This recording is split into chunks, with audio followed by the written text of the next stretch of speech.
Всем привет, это опять я. Наконец-то на Сахалине более-менее установились кое-какие морозы. Вот сегодня середина декабря, всего лишь минус 12. Но этого хватило, чтобы уже начали потихонечку сковываться льдом озера. Вон там вдалеке еще один рыбачок. Вот мой улов примерно минут за 10. Сейчас посмотрим, что можно будет поймать еще. Я вот туда уже вдаль разбурил лунки. Сейчас пойду от лунки до лунки. Здесь вот, когда лунка свой потенциал исчерпывает, то есть вот поймал с десяточек, нужно переходить на другую. Пользуясь случаем, передаю привет рыболовному клубу Тягай с Тягаем. Привет, ребята.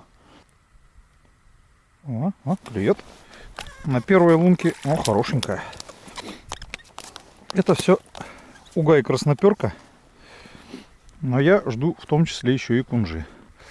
На первой лунке поклевала какое-то время, а потом быстро прекратила. В таких случаях в этих местах нужно оперативненько перебегать дальше на другую лунку, где рыба еще не потеряла интерес к приманкам.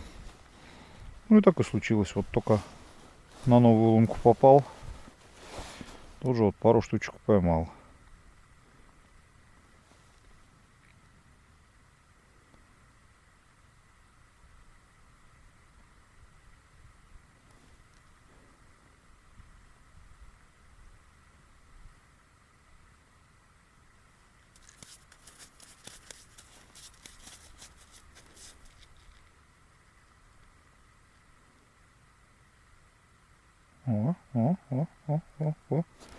Вот она зацепилась.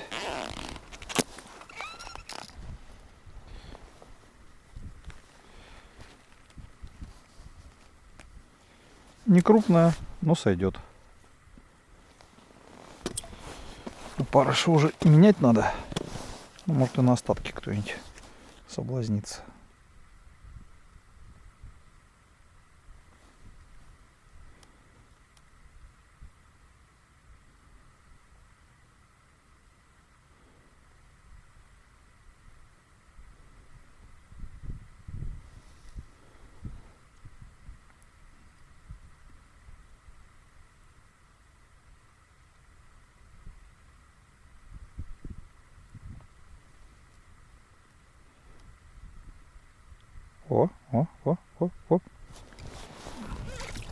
О, маленькая кунжечка.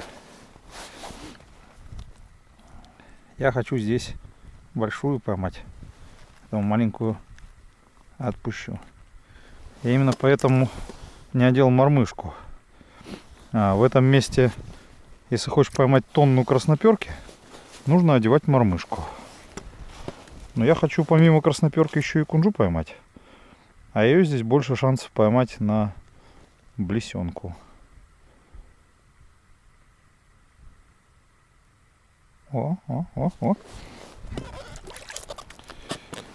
Поклевочки.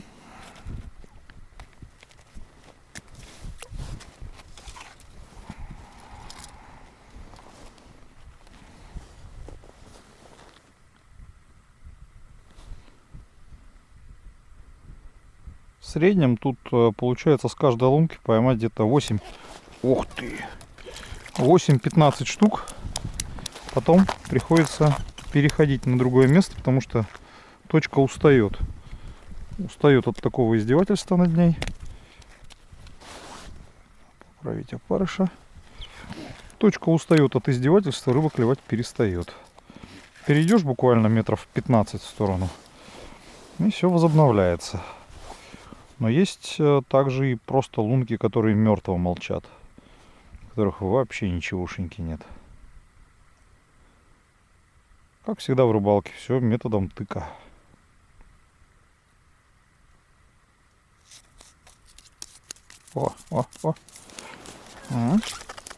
Сама выскочила аж.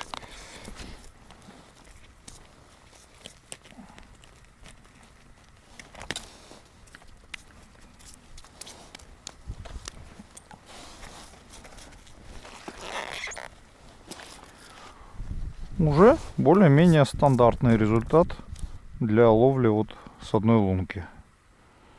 Но рыба вроде клюет. Поэтому хочется надеяться, что лунка себя не исчерпала.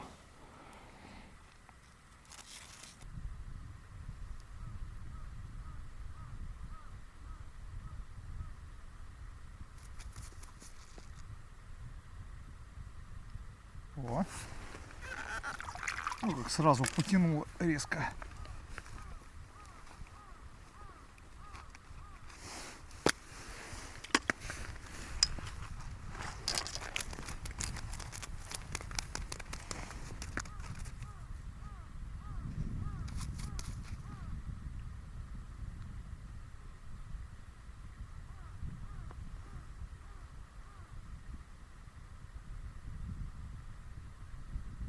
О, ух ты! Било сильно, но то ли маленькая проглотить не смогла почему-то.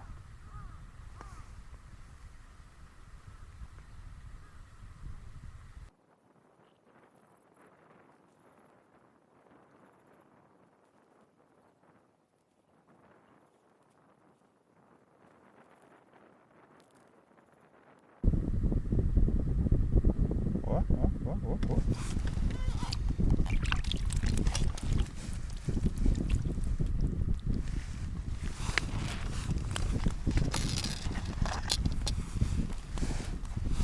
Не крупная. Нам бы поздоровее, вот какие вот до этого клевали. Что, вот, например, лежит рядышком с лункой. Тоже хороший размер.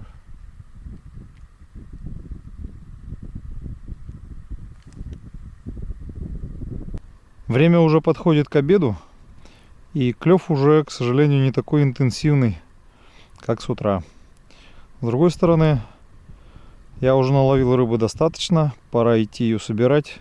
Вот самая моя нелюбимая часть во всей рыбалке — это собирать рыбу в мешок и волочить это потом до машины. Но тем не менее придется это делать.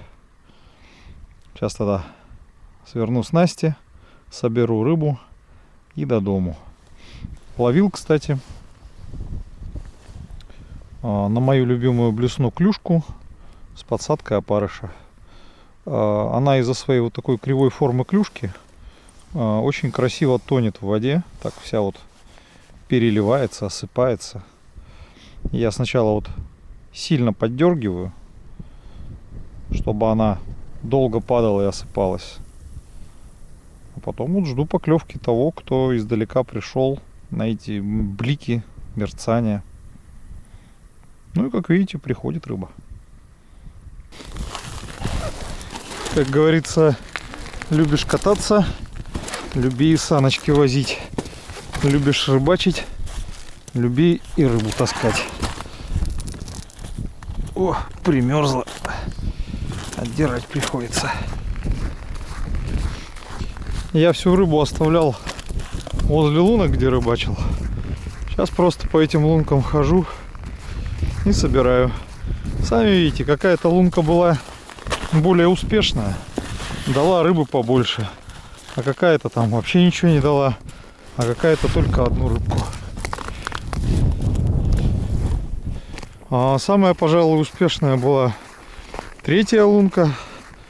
На ней, ну вот не знаю сколько, ну больше 10, ну под 20 штук точно.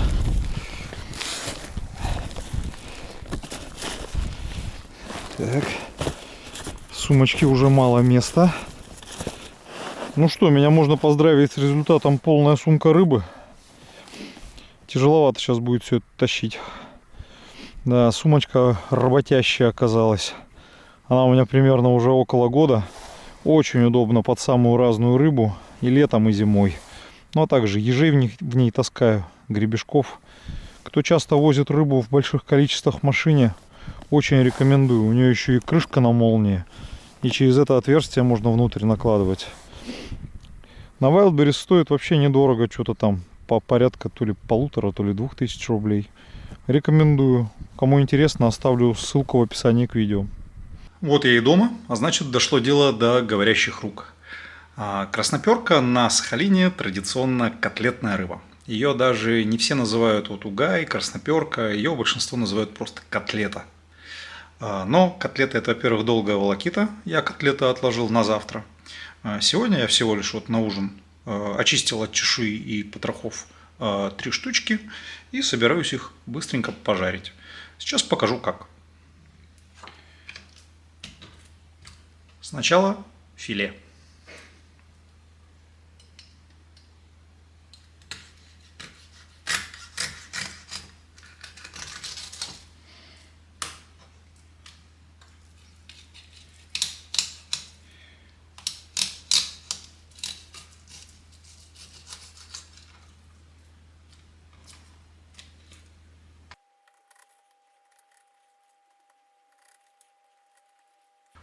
Потом филешку со стороны кожи коротенько надсекаю. Сделано для того, чтобы мелкие косточки лучше прожаривались.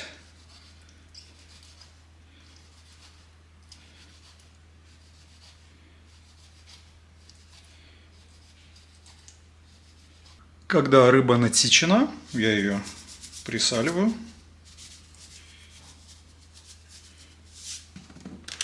И добавляю свой любимый картофельный крахмал. Правда, могу добавить и кукурузный, без разницы. Крахмал в данном случае предпочтительнее пшеничной муки, потому что не так сильно горит, как она при температуре. Крахмал все-таки более термостоек. Можно использовать рисовую муку. Рисовая мука тоже очень плохо горит. Ну и также крахмал, как и рисовая, как и пшеничная мука, прекрасно впитывают влагу. И масло на сковородке будет минимально брызгаться. В разогретую сковородку с растительным маслом выкладываю филешки. В данном случае лучше масла побольше, так эффективнее прожариваются мелкие косточки.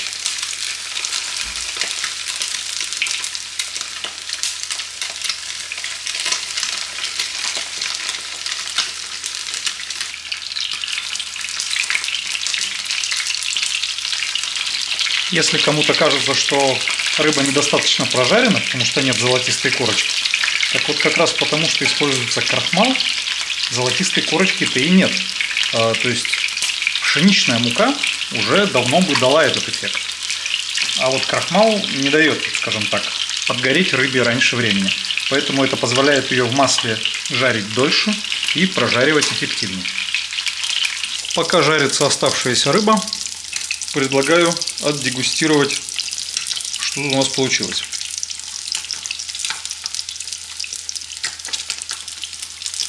Я вот вырвал спинку, там маленьких костей почти нет.